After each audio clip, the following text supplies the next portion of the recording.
안녕하세요. 장종원 쌤입니다. 이번 시간에는 줌 화상회의 도구를 활용해서 수업에서 학생들의 생각과 정답을 발표하는 그런 실천 사례를 소개하도록 하겠습니다. 보시는 화면은요, 저 이제 초등학교 1학년에서 실제 수업하고 있는 장면인데요. 왼쪽에는 이제 학생들 21명이 이렇게 입장해 있고요. 자, 오른쪽에는 이제 학생들에게 보여지는 화면입니다. 그래서 DM 메시지로 지금 보내기 때문에 학생들이 자신의 생각과 느낌을 다른 친구에게 방해를 주지 않고 또 방해받지 않고 자신의 생각을 온전히 발표할 수 있는 거죠. 학생 수가 많다 보면 손을 이렇게 들게 되다 보면 다른 사람들이 이제 발표를 하면 영화의 결말을 아는 것처럼 사고의 순간이 딱 멈춰지게 되잖아요. 이렇게 DM 메시지로 보내게 되면 끝까지 집중을 하면서 자신만의 생각을 정리할 수 있기 때문에 참 좋은 것 같습니다. 저는 이런 줌 화상회의에 이런 DM 기능뿐만 아니라 다른 기능들을 활용해서 줌을 좀 적극적으로 활용하고 있는데요. 초등학교 1학년들이 줌 화상회의에 접속하는 게 사실 쉽지는 않습니다. 그래서 학생들이 조금 어떻게 잘 들어올 수 있을까 고민을 해 봤는데요. 저는 좀 이런 방식을 씁니다. 여기 보이는 이미지는 이제 QR 코드죠. 줌 화상 회의는 이제 고정 회의방이라고 해서 자신만의 비밀번호를 포함한 링크 주소가 생성이 됩니다. 또 그냥 회의 아이디와 비번을 치고 들어갈 수 있는데 제일 간편한 방법은 이제 링크를 통해서 들어가는 거죠. 줌 화상 회의가 이제 그 링크를 클릭했을 때 앱 어플리케이션이 TPC에 설치가 되어 있지 않으면 설치하는 경로로 이동을 합니다. 솔직히 1학년들 같은 경우에는 좀 어려워합니다. 그래서 설치하는 것까지는 담임교사와 조금 이제 속도가 좀 빠른 친구들이 가서 옆에 친구들을 좀 도와주면 되거든요. 그래서 어쨌든 설치를 다 하고 나면 그 다음부터는 접속이 조금 더 수월해집니다. 한 몇 번 정도 나오기는 하는데 계속 숙달하다 보면 이제 좀 쉬워지거든요. 자, 그래서 카메라를 여기다 이제 촬영을 하면 이제 제 회의방으로 들어오니까 정말 편리하죠. 그리고 이거는 이제 라벨 프린터라고 해가지고 여기 그러니까 그 브라더 라벨 프린터라고 이제 구입을 했습니다. 그래서 쭉쭉쭉쭉 해가지고 지금 번호표를 뽑고 있는데요. 어쨌든 QR 이미지를 출력을 해서 학생들 책상에다가 다 붙여놨습니다. 뭐 초등학교 1학년이다 보니까 이제 손이 가만히 있지 못해서 이거 자꾸 뜯으려고 하는데 여분으로 더 해서 좀 뜯지 말라고 계속 주의를 주면서 하면 좀 1년 동안 쉽게 활용할 수가 있고요.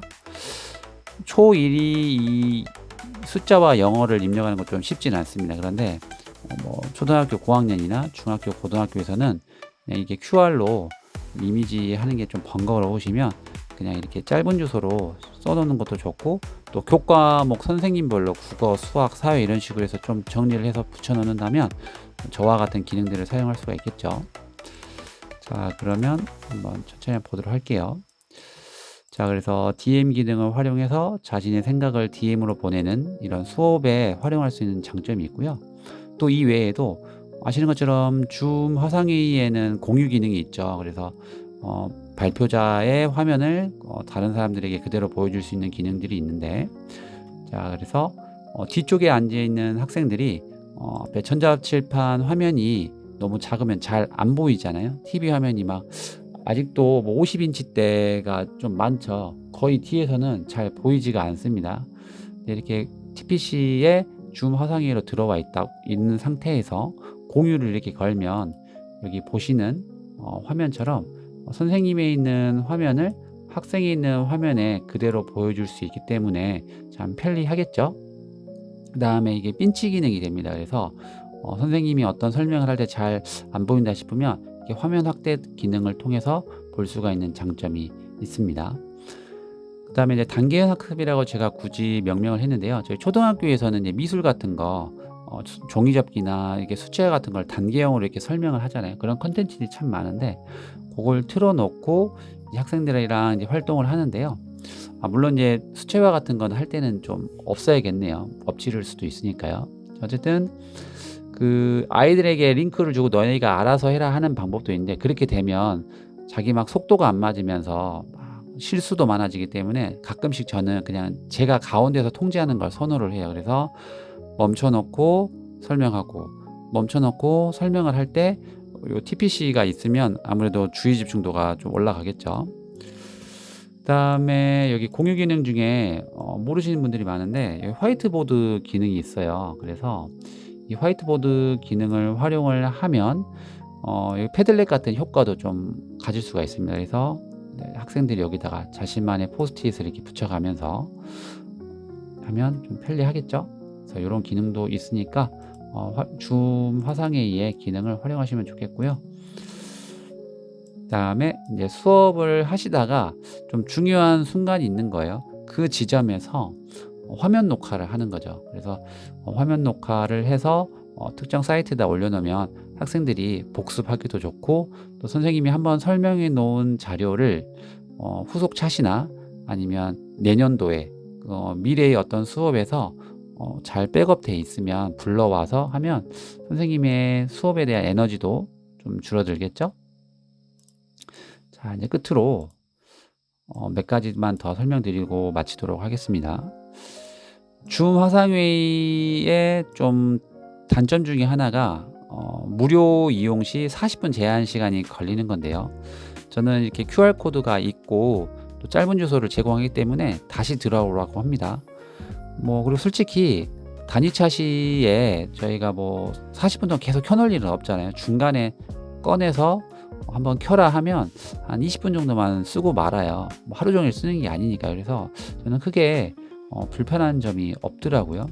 이게 불편하시면 1년에 한 20만 원 되면 이제 1년 계정 유료로 살 수가 있어요. 그래서 학급 운영비나 예산으로 사시는 것도 좋을 것 같습니다. 학생들이 장난이나 쪽지를 좀 할 수가 있습니다. 이렇게 좀 DM 메시지로 해가지고 서로 막 크크크 하면서 주고받을 수가 있기 때문에 일단은 자신의 실명을 사용하도록 하고요.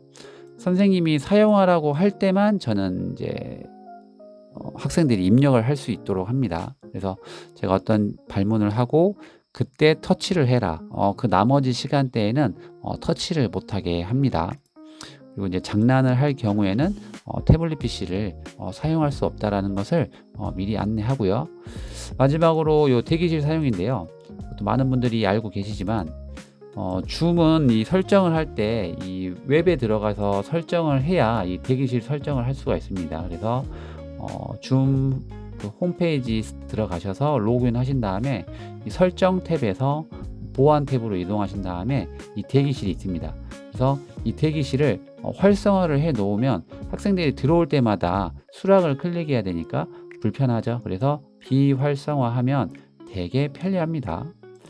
네, 지금까지 줌 화상회의 도구를 활용해서 학생들의 자기주도적 학습이나 또 선생님과의 소통을 원활하게 할 수 있는 다양한 방법에 대해서 한번 살펴봤습니다. 제가 활용하는 실천 사례 참고하셔가지고 선생님이나 직장인들 분들께서도 자신만의 스타일로 줌 화상회의를 활용하셨으면 좋겠습니다. 감사합니다.